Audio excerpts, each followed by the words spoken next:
Anthropomorphism is a very long, unwieldy word, but basically what it means is describing animals um, or things as if they were humans. And that's one of the big pitfalls of the way we perceive companion animals and animals like horses, because the more we love them, the more we're inclined to see them as humans. And it's not altogether a bad thing. It can help us create empathy with them, but it also can be a trap. But this diagram on the left is really a diagram. Actually, it came from Mary Longden originally, but the diagram itself, the idea is an old academic one, but Mary Longden first introduced me to this, that, when we first begin our journey with any new skill or knowledge, we are unconsciously incompetent. We don't know what we don't know. And then soon we begin to know what we don't know. We're still not that good at it, but at least we know what we don't know. And then we become aware of what we have to do, and we're quite good at it, so we become consciously competent. And that's in the part of the brain called, or the part of learning, but it is a part of the brain too, called declarative memory. We actually know what we have to do, and we're conscious of doing it. But when our skill levels get higher, and that would be true for so many people in this room, we become unconsciously competent. In other words, we can just do it. And often we fail to understand how why others can't. And it also sometimes puts a bit of a roadblock for teaching. So what I'm trying to do in this, and this is the job that Portland Jones and I have embarked upon, is to try and make it very easy for kids to learn what we know when we're unconsciously competent.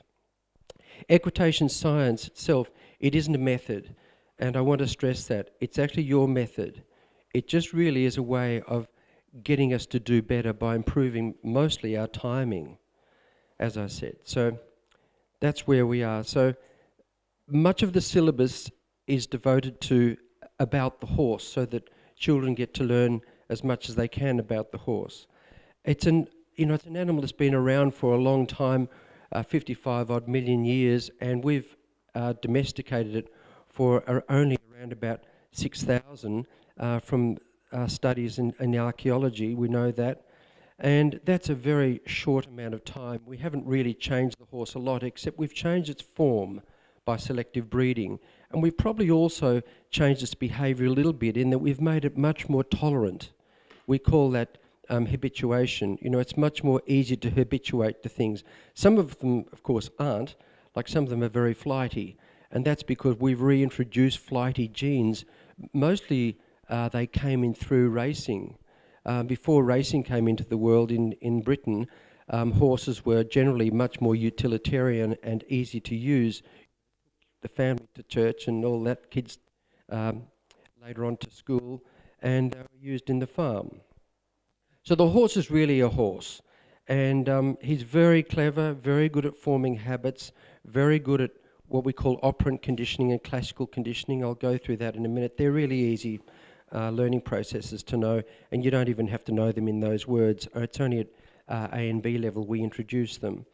But the horses are also not good at complex thought. That part of the brain that we have for higher mental processes just doesn't exist in the horse.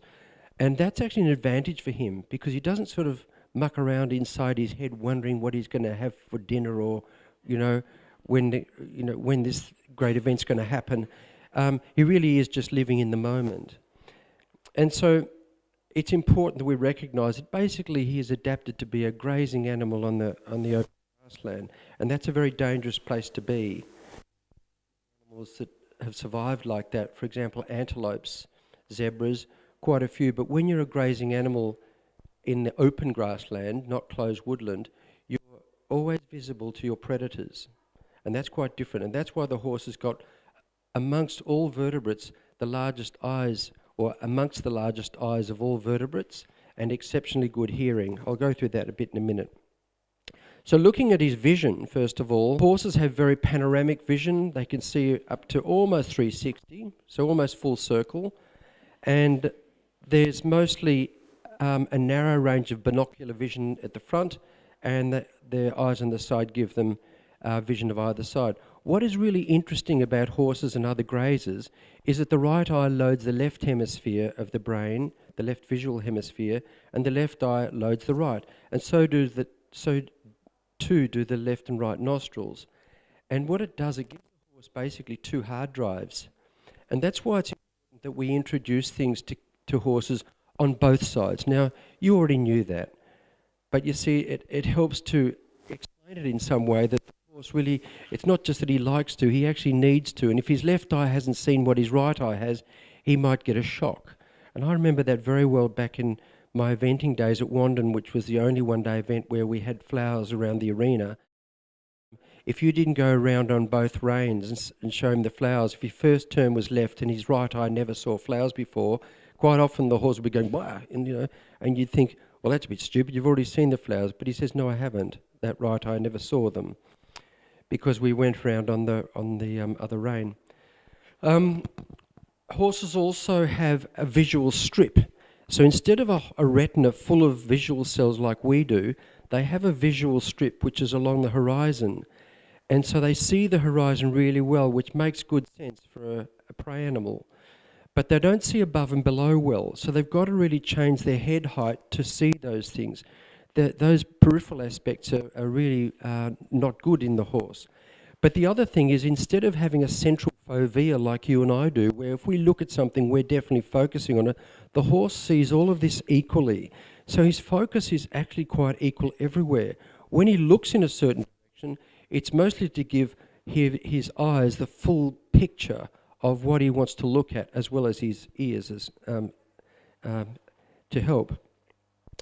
The horse has largely black and white vision, but I shouldn't say that really because it's colour vision, but it's colour like in twilight, because cones give us colour vision and rods give us black and white vision. And rods and black and white vision are very, very advantageous at night time. If your eyes full of cone cells, like in birds, you have to roost far away from your predators. It gives you fantastic vision, cone cells, but it means you're actually you have to hide.